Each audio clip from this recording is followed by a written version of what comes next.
नमस्कार दर्शक मित्रों, संत प्रेमी चैनल में आपका स्वागत है। मैं हूं महेश कामोठी। हम व्रज की यात्रा में हैं, तो आज हम बरसाना राधा रानी का दर्शन करके गहवर वन में आए हैं। और गहवर वन की जो महिमा है वो हमारे साथ एक ब्रजवासी से है, तो हमारी वो चैनल है वो उसमें जुड़ चुके हैं, अपना कीमती समय निकाला। और पहले आपका धन्यवाद करता हूं। और यहाँ की जो गहवर वन की सच्ची महिमा है, दर्शकों तक जाए और यहाँ आके वो सही दर्शन करें, उसके लिए आप थोड़ा बता दीजिए। बोलो राधा रानी की जय। इसे कहते हैं गहवर वन। जैसे वृंदावन में निधि वन और बरसाने में गहवर वन। जी। तो गहवर वन में श्री जी और प्यारे श्याम सुंदर दोनों ही अपनो अपनो श्रृंगार करें। तो एक दिन श्री जी गोविंद से कह रही हैं कि हे श्याम सुंदर, श्रृंगार तो रोज रोज करें, आज हम अपनो परस्पर श्रृंगार करेंगे। परस्पर श्रृंगार को मतलब एक दूसरे को श्रृंगार, आप मेरो करो मैं आपको करूं। बातें कहें जुगल जोड़ी परस्पर श्रृंगार। तो दोनों जुगल जोड़ी सरकार गहरे वन में गहवर वन में बैठ जाएं, श्रृंगार कर भी को श्री जी गोविंद को कर रही हैं और गोविंद श्री जी को श्रृंगार कर रहे हैं। जी। श्रृंगार करते करते करते करते करते करते शाम है गई। तो राधा रानी कहने लगी कि हे प्यारे श्याम सुंदर, आज को परस्पर श्रृंगार हमारो पूरो है गो और शाम भी है रही है।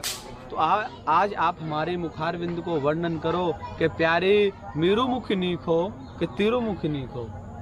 मारेगी ना गुरु है। तो प्यारे मेरो मुख नीको कि तेरो मुख नीको, मैं ज्यादा सुंदर लग रही हूँ कि आप। तो दोनों जुगल जोड़ी सरकार एक दूसरे को वर्णन करने में लगे। तो भगवान कह रहे हैं कि हे श्री जी, आज हम आपके मुखार बिंद को वर्णन नहीं कर सकें। क्यों? क्योंकि आपके चरण कमलों में तो लाखों देवी देवतन को वास है। 11 महीने 15 दिन उम्र में बड़े हो और 64 कलाओं से अवतरित हैं। जी। आप हमसे परम श्रेष्ठ हैं।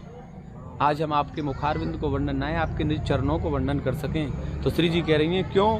तो जब भगवान कह रहे हैं कि 11 महीने 15 दिन उम्र में बड़े हो, 64 कलाओं से अवतरित हैं और आप हमसे परम श्रेष्ठ हैं श्री जी, हम आपकी निज चरणों को वर्णन कर सकें। तो राधा रानी कह रही हैं आज आपकी छोटी बड़े की कछु ना चलेगी, आज तो आपको हमारा वर्णन करना ही पड़ेगा। जब भगवान गहरे वन में देख रहे हैं तो कछु नजर न आयो। आसमान में देखी पूर्णमासी की रात्रि, सुशील चंद्रमा नजर आयो। हे श्यामा प्यारी, मोए आपको मुख ऐसो लग रहो जैसे चंदा की तरह सुशील सुशोभित और प्रकाशित। तो श्री जी कह रही हैं क्यों मुँह से चंदा कही, सुन प्रिय नवल किशोर, और छिन छिन घटत बढ़त है कलंक तिजोड़।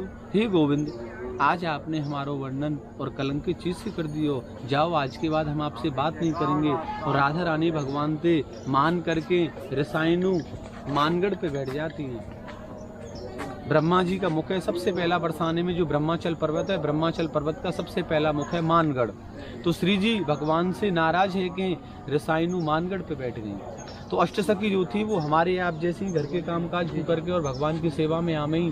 तो बोली गोविंद राधा नाम सनेही और एक प्राण दो देही। एक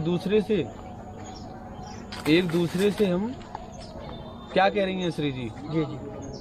अष्टसखी कह रही हैं कि गोविंद आज आप श्री जी के बगैर तो एक पल भी नहीं रहते। आज आप ऐसे गहरे वन में कैसे अकेले बैठे हो? तो गोविंद कह रहे हैं कि हे सखियो, आज हमने आपकी श्री जी के मुखार बिंद को वर्णन और चंद्रमा से कर दियो, या हमारे गुस्सा है कि मान करके मानगढ़ पे बैठिए, जाओ सखियो बनाओ।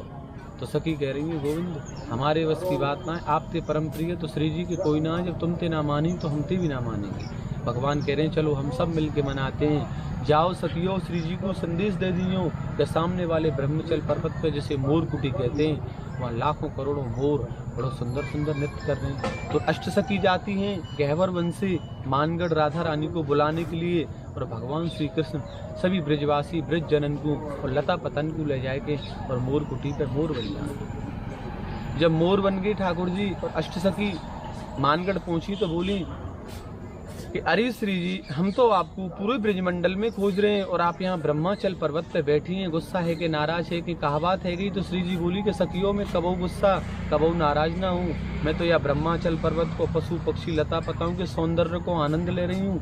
तुम्हारो अति शीघ्र आवो कैसे भयो? तो सखी कह रही है श्री जी, आज हमने एक ऐसो नजारो देखो कि हमने अपने जीवन में ऐसो नजारो कबो ना देखो। सामने वाले ब्रह्मचल पर्वत पर जिसे मोर कुटी कहते हैं, वहाँ लाखों करोड़ों मोर बड़ो सुंदर सुंदर नृत्य कर रहे हैं। तो राधा रानी की सबसे प्रथम प्रधान सखी ललता जी, श्री जी कभी अपने पैर नहीं छिपाती। ललता जी राधा रानी से बड़ी हैं। तो हे ललता जी, आप दानो पानी लड्डू पानी रख लो और हम शीघ्र ही मोरन को चुगावे चल लें।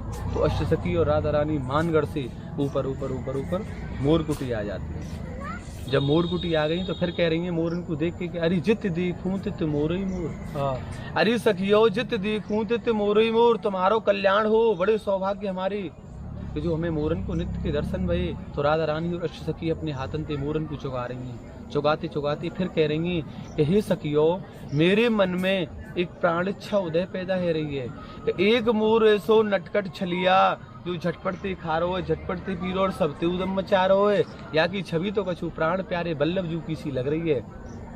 तो अष्टसखियों ने राधा रानी को कहा कि हे श्री जी, आप तो साक्षात देवी हो और हम तो आपके चरण सेवक दास हैं, हमें कछु ना पतो, आपकी माया आप ही जानो। क्योंकि भगवान ने अष्टसखियों को मना किया था, क्योंकि राधा रानी को मनाना था, जबकि अष्टसखियों को भी पता है कि ये तो बांके बिहारी है मूल स्वरूप में।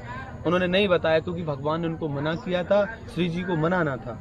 तो बोली सखिया कि श्री जी, आप तो साक्षात देवी हो, हम तो आपके चरण सेवक दास हैं, आपकी माया आप ही जानो, हमें कछु ना पतो। तो राधा रानी बोली कि जाओ या नटखट मोर को पकड़ के लाओ और हमारी गोदी में बैठा दो। जैसे अष्टसखी बड़े सौभाग्य से बांके बिहारी को मोर स्वरूप में पकड़ती हैं और पकड़ के श्री जी की गोदी में बैठा रही, तो राधा रानी भी भगवान श्याम सुंदर को मोर स्वरूप में देखते थी प्रसन्न हो गई।